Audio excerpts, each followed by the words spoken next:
Hi, I'm Chuck Gilmore with Power to Sing Live. This is number 16. Forgive the late moment. Those of you who have been with me before realize that I'm technologically challenged. However, but I do believe that I do have you on now. So I'm going to turn my monitor down. Thank you for joining me. So you saw the topic of my broadcast here. It's here's the topic. I dislike your voice. You shouldn't sing. Now, I received this comment today in the form of a question from a friend of mine, and I'd like to read the question. Um, I have to say that this almost just flabbergasts me when I hear something like this. But here's the question, and I'll just read this statement. I'm not going to mention his name. He's a friend. He's a professional. He's a professional singer, and he's a teacher, and he works hard, and he's got a great voice, and he has great fans and great audiences. He said, I felt a little demoralized today and just need to share it. I just heard from a person that I kind of have a decent amount of respect for, and he said I shouldn't sing and disliked my voice. I don't know whether it was a guy or a girl that said that to him, but just wondering, what are your thoughts on this?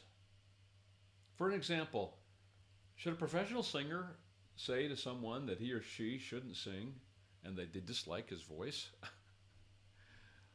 Well, here's my question to all of us. Why? Why do you want to sing? Why are you singing? Um, we always have to start with why. And because that's what is in our heart. That's what motivates us. That's what makes us want to risk embarrassment or whatever. It makes us want to take chances. It makes us, it compels us. So this is the first question that I asked my friend is, why do you sing? And think about this for a minute. Why do you sing? What is it that's in your heart? What is it that you want to share? What is it that gets you in front of someone and enables you to be willing to strip everything away and share your innermost person? Because is there anything more personal? Is there anything more intimate than your own voice? And to put it out there and then have someone pass a judgment on it? And how do people pass judgment on it? Well, they buy your records, or they come listen to you perform. They watch your performances. They come to the show. If you're in the show, they come and listen to the theatrical production that you're in. Any number of ways that people give feedback, and so what is it that allows you to put yourself out there and then be open to the world, to have them start either giving you accolades and praises, or to start criticizing you? And it's one thing just not to attend or not to buy your stuff or whatever, but to actually have the disrespect to say, I don't like your voice and you shouldn't sing. Who are you? Who are you to tell me what I can and can't do? Now, anyway, it really upsets me. It upsets me for a few reasons. Number one, as a teacher, I've had students tell me that they grew up being insecure about their voices or didn't like their voice because someone said something in passing. Someone that was important, like a parent or a best friend, or someone made fun of somebody. And that's understandable. I mean, I get that. When I was young, I mean, I have an overbite, and when I was younger, it was worse.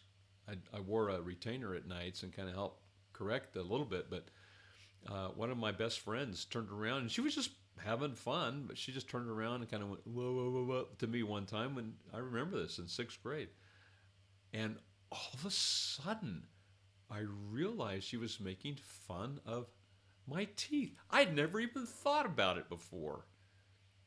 And it really started getting me. I became very self-conscious. I started laughing and I'd cover my mouth. And it was just that fast and that easy. So imagine when someone that's important to you, a friend or a relative or a parent or a teacher says, you know what, you probably shouldn't sing. Well, I think that's one of the biggest lies and the greatest disservice that anyone could ever say to one of us who wants to sing. And so I want to talk a little bit more about this philosophy of singing. It's just a basic philosophy that I have about singing. Let me share with you what I said to my friend. I have to ask you why you sing. What is it that you love about singing and performing? What is it this is what you must begin with and what you must end with. The why. Second, I know there are many who love your voice and love it a lot. There are also some who think it's pretty good. Others who think it's okay. And some who think it stinks. That's life. Now, the reason why I'm saying that is, do you like everybody's voice? I mean, truly, do you listen to every singer and say, I like their voice? That's just what I want to hear. I love the quality. I love their style. I love their songs. I don't. There are some singers that I listen to them and I don't like them. Well, that's okay. Do you like everybody you meet? Do you like every human being you've ever met? Is there somebody that bugs you? Is there somebody that you would maybe not prefer to be their best friend? I mean, we're all human. We all have our likes and dislikes. It's okay if not everyone likes the sound of your voice. That's just life. And so we've got to realize that there's going to be a percentage of people. And I truly understand this. When I perform in a theater of about 520 seats, and if it's a full house, I can pretty well guess there's 20% of the people that are there that evening that are very excited to find out. They open the program and say, oh, Chuck's on tonight. Awesome. I love his voice. Another 20% that say, oh, Chuck Gilmore. Yeah, I've seen him before. It's pretty good. Another 20% they're going to say, yeah, I'm not sure that I think I've heard of him before. I don't know. We'll see. And, and then another 20% are going to look at it and say, oh, I wish it was a different guy. And another 20% are going to say, I don't like his voice at all. I wish I wasn't here. That's life. There's going to be some people that are going to love it. There's going to be some people who would rather not be there. I accept that. Now, and I'll share another story that I've told in some of my videos about this also. My advice is sing for your why. Sing for the fundamental motivation that's inside you. And sing for the people who connect to you and connect to your voice. See, when I sing for that 20% to 40%. That's who I'm singing for. I'm not even really doing that. Not really. I'm singing for me. I'm singing to share something inside that I don't always share. Something that's there that I want, that just is inside me, somehow there's this amazing connection that happens when I know I'm sharing honestly what's inside me. And I begin to sense that in the audience, people are connecting with that. And that connection, that's my why. There's something that happens there that just it's palpable. You can feel it. It's like there's this physical connection between me and every person out there. And that is, it moves me. It drives me. It motivates me. It makes me want to come back night after night, time after time, show after show. And I love it. That's why I sing. I love the sharing. I love the intimacy of the connection. I love the emotional exchange. And it is an exchange. I'm feeling it, they're feeling it, and we're trading it back and forth. That's my experience. That's why I do it. And I've experienced this. I got to tell you, I've experienced this ever since. I remember in high school, I was in a magical group. We went to Europe, and we had 4 concerts scheduled, and then we sang everywhere else. But in those I just remember these concerts, and one of them was really amazing. We had plane trouble on the way home. We left London, and we had to land in Ireland, and because we had an engine problem, and so we spent the night there. This on Pan Am. This is many, many years ago when there was a Pan Am. Well, I'll tell you when it was. It was the summer of 71. 1971. Where were you? And so we ended up performing in this hotel for the plane. Everybody that was on that 747, we were all there, and here we were. We'd sung for 2 years. We've been singing every day for 2 years, and we had this great European concert and tour, and then here we were singing an impromptu concert for the people on the plane. Let me tell you about connection. What an experience. And that's just one of many. But that fed me. I mean, I was 18 years old at the time, and it's continued. And that's why I feel so passionate about this.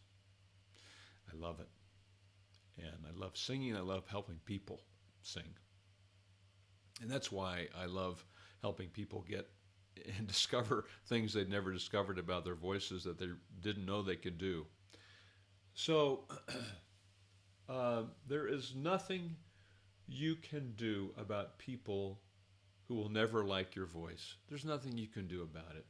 Unfortunately, there are times when someone you like, and this is unfortunate, there's some times when someone you like and respect says something negative about your voice. It hurts, but that's also the way things are in life. And I'm sorry when it happens to me. It's hard. It can be depressing, and it can be discouraging. But we've got to focus on why we sing, and come back to that. Come back to that connection. Come back to that fundamental reason, because that will rejuvenate us when we get somebody like this that hurts us.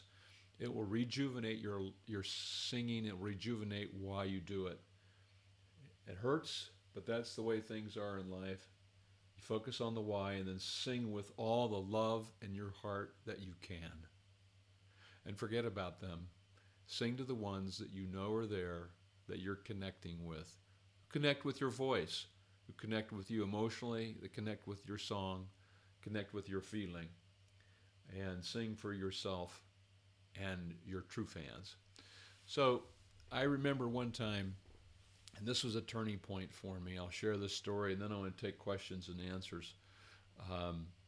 I said to someone once, I really like Barbra Streisand's voice. And they looked at me and they said, oh, I don't. And I thought, are you kidding me? You don't like Barbra Streisand?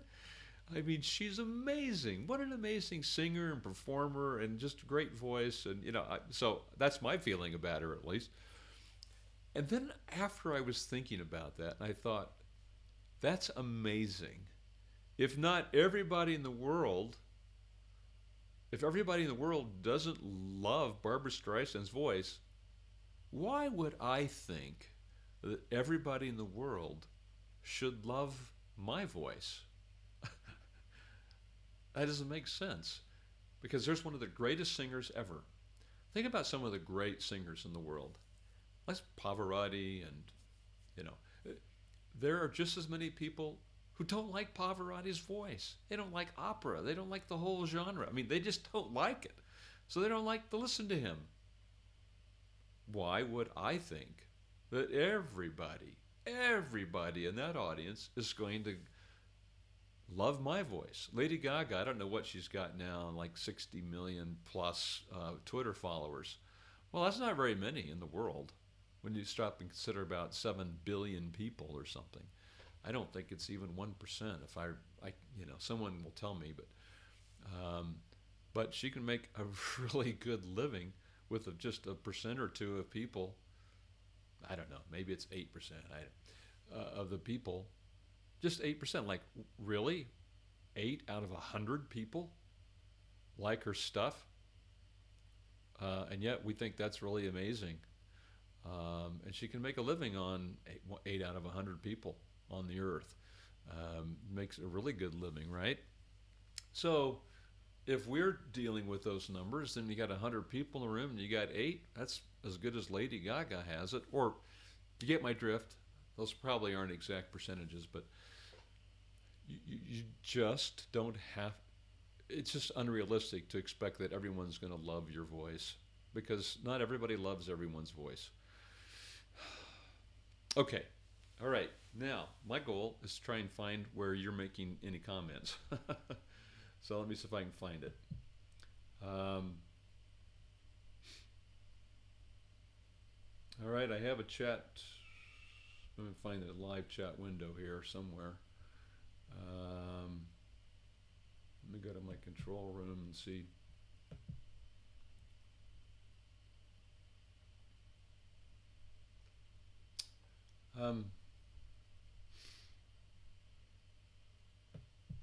Says I have a live chat room, but I don't see. Oh, here we go. Okay. There's a few here.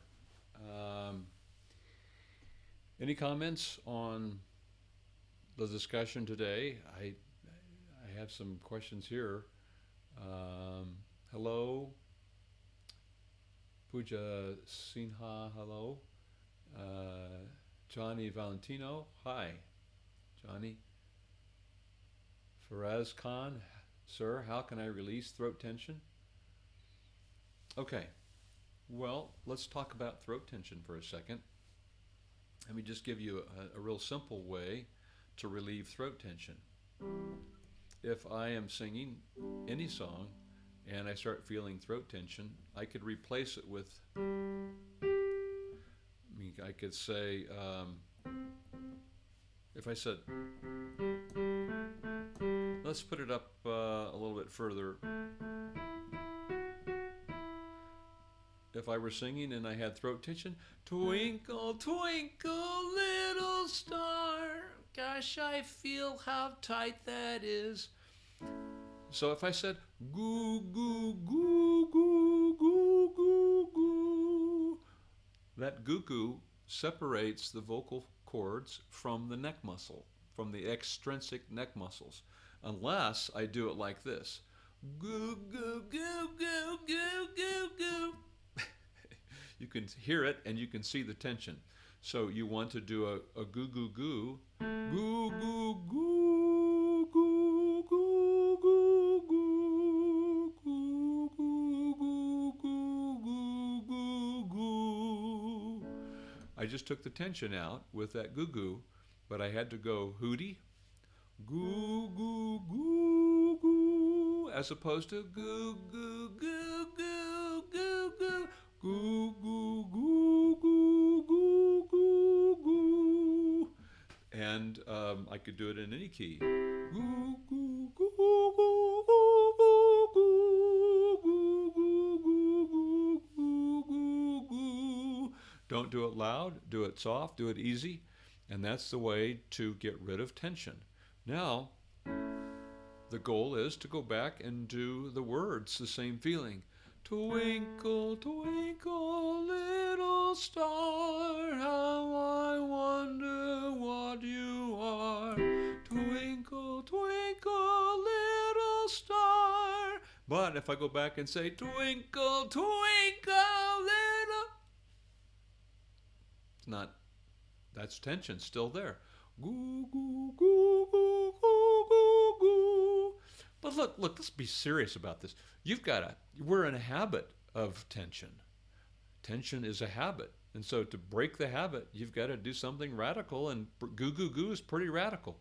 But if you just go back and do it the way you've been doing it, then you're fighting that habit. You're fighting that tension. You're fighting that habit of tension. So it's not as easy as I'm showing you. You've got to really work at not allowing tension. So decrease the volume, do it nice and easy, and don't push it, don't drive it hard, and get it so that it's relaxed, and you've got that hooty sound, ooh, rather than ooh.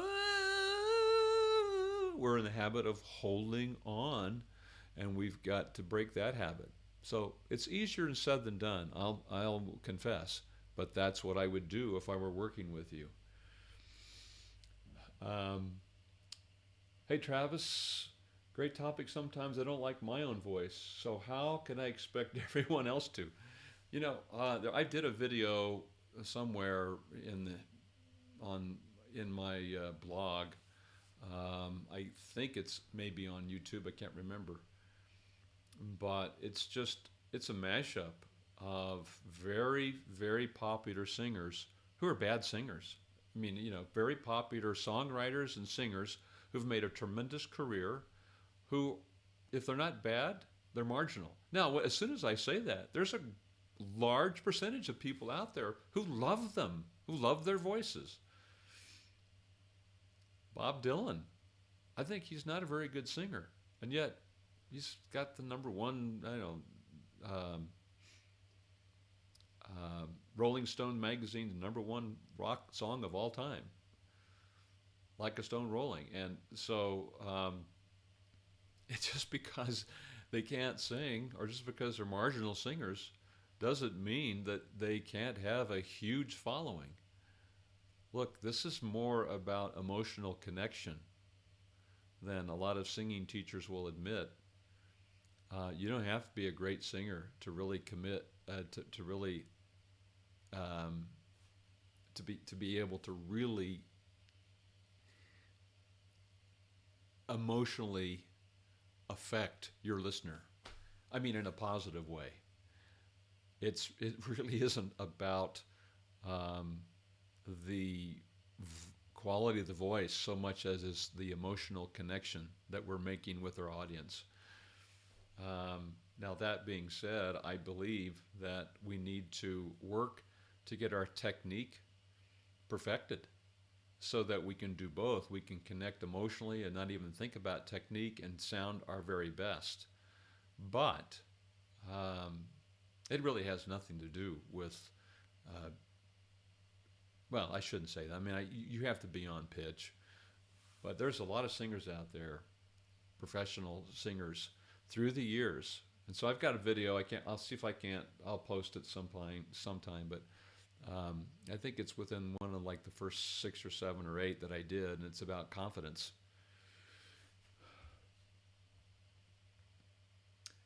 Your video volume is low. Oh my goodness.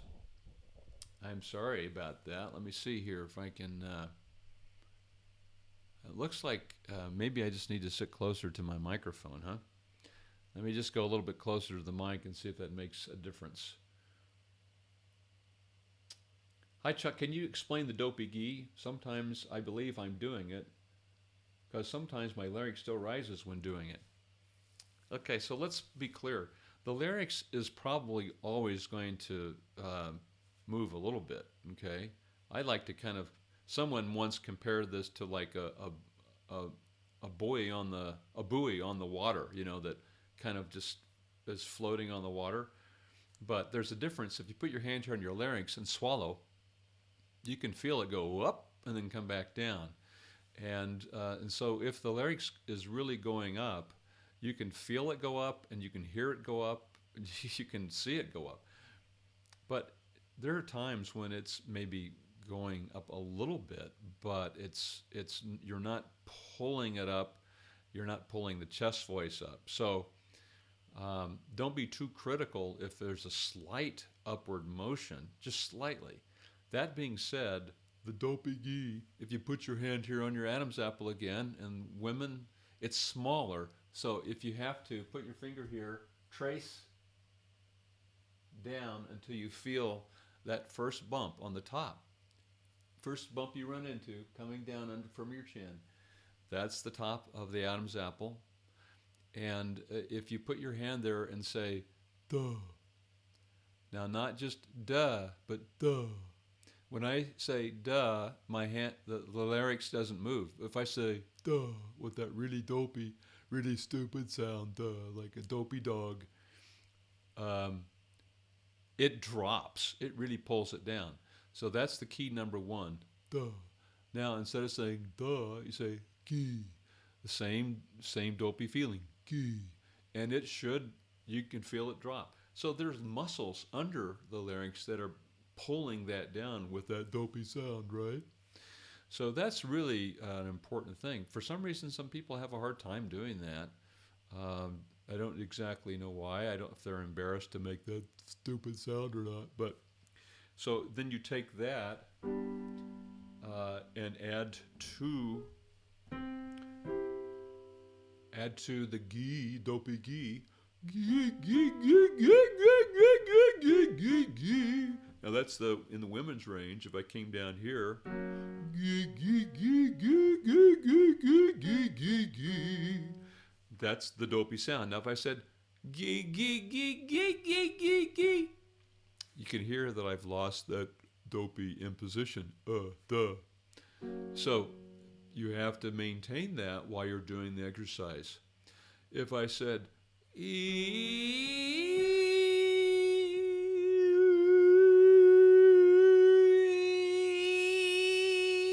larynx is up,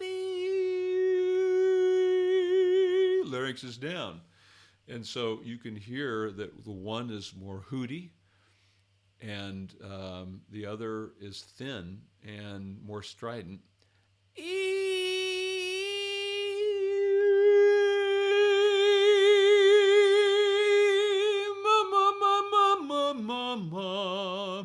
So those are some qualities that you can check in yourself to see if you're maintaining that dopey sound, that dopey, and then you can add the dopey sound to anything. Mom, mom, mom, mom, mom, mom, mom, gee, gee, gee, gee, gee, gee, gee. It goes hooting on the top. Listen, if I say gee, gee, gee, gee, gee, gee, gee, gee, gee, gee, gee, gee, gee, gee, gee, gee, gee, gee. Hopefully that helps. I'm around 15. How long does it take to get, for head voice to develop after your voice breaks? I'm guessing that this is a young man and that he's gone through vocal change. My voice has been broken for almost 2 years and I'm still having trouble. It's the hardest time in a male singer's life when his voice changes because it's all different. And so I would say first thing you want to try is this. Nay, nay, nay, nay, nay, nay, nay, nay, nay, nay. Nay, nay, nay, nay, nay, nay, nay, nay, nay. Nay, nay, nay, nay, nay, nay, nay, nay, nay.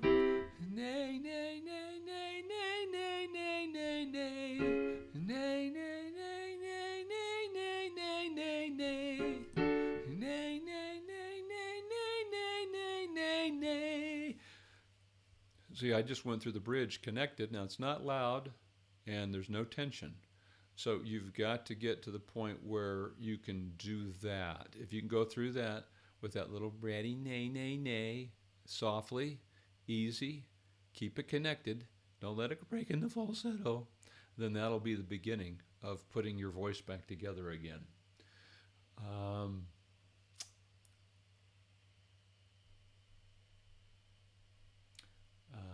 Someone said wrong. I'm not sure exactly what that means. Eli Anderson music, wrong. Even with the exercises you say in your videos, let me see. I'm not getting the connection here. Let me see. Maybe the answer's below. Can you talk a little bit about the no exercise, how to do it correctly, and the purpose? No. So, no is a diphthong. There's two vowel sounds in one.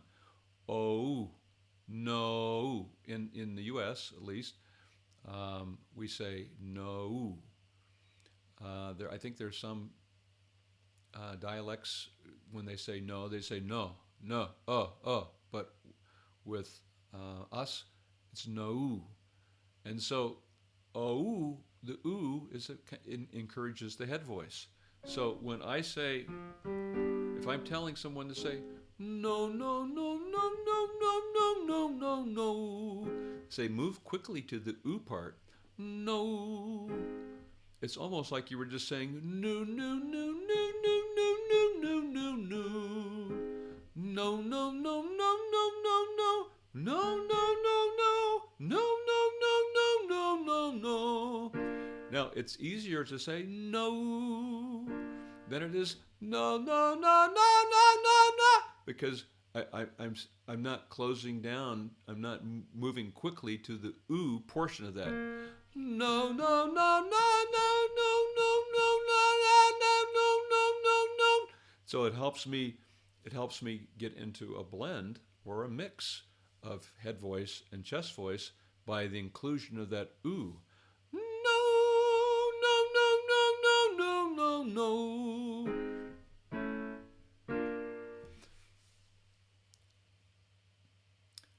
What's the difference between breathing in SLS and apogeo?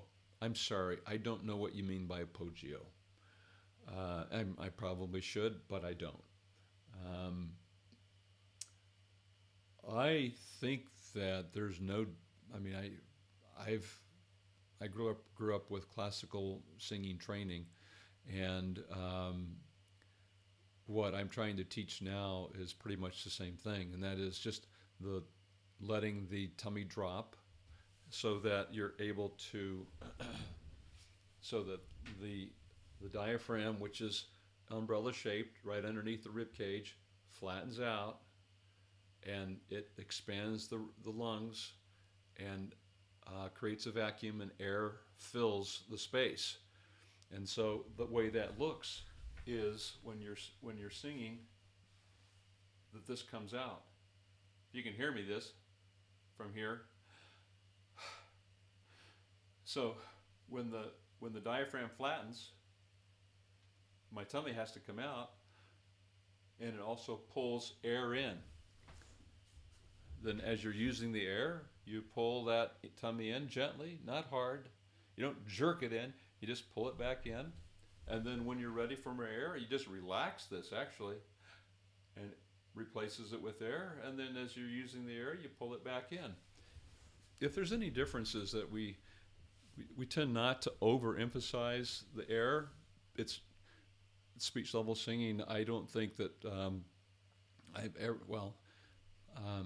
we don't. Contrary to some techniques or some teachers that I've heard, we don't believe that if you get the breathing right, everything else falls into place. Don't think so. It's like I heard Seth Riggs say one time, I've had some great breathers who were not very good singers, and I've had some really bad great singers who were bad breathers, and bad breathers. Okay, so some people who could breathe really well couldn't sing very well, and some people who couldn't breathe well at all, they just knocked it out of the park with their voices.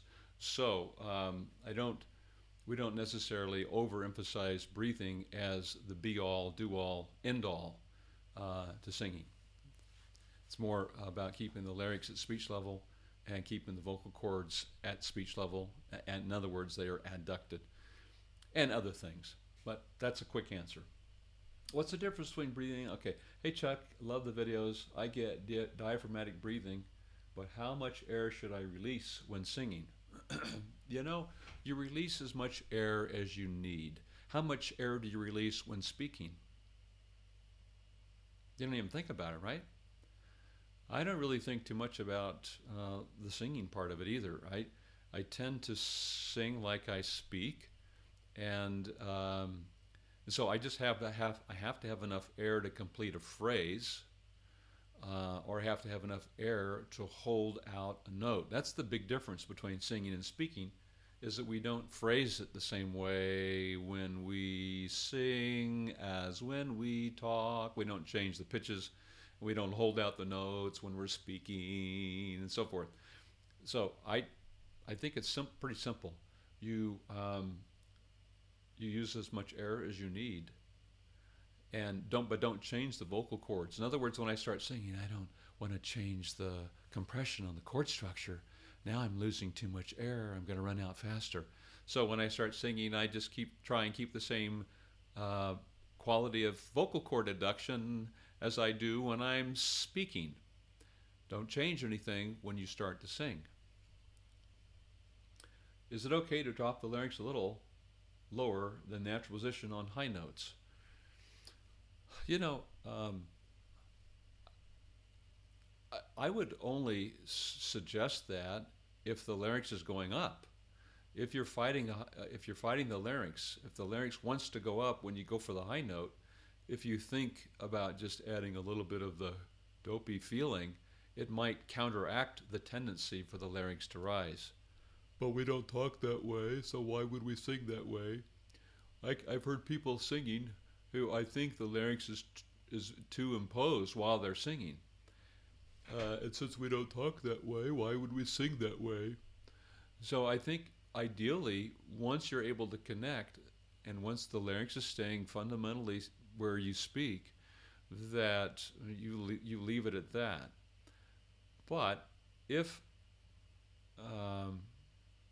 while I'm learning to sing, I'm finding that if I just slightly think or slightly impose the larynx down on the top, it's going to help me, prevent me from grabbing or reaching or elevating the larynx.